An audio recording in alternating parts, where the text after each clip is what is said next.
ఆంధ్రప్రదేశ్లో కూటమి ప్రభుత్వం ఏర్పడి మొదటి సంవత్సరం పూర్తి చేసిన సందర్భంగా వెలగపూడిలో ఒక సమావేశం ఏర్పాటు చేశారు.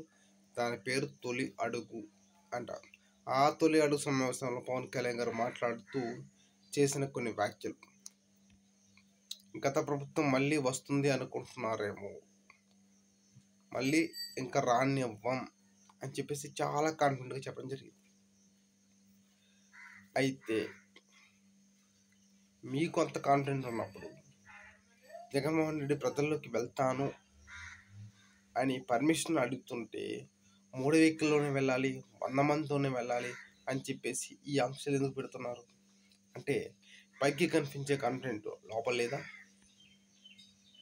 జగన్మోహన్ రెడ్డికి ప్రజాదరణ ఎక్కువ అవుతుంది అని గుర్తించే కదా ఈ ఆంక్షలు.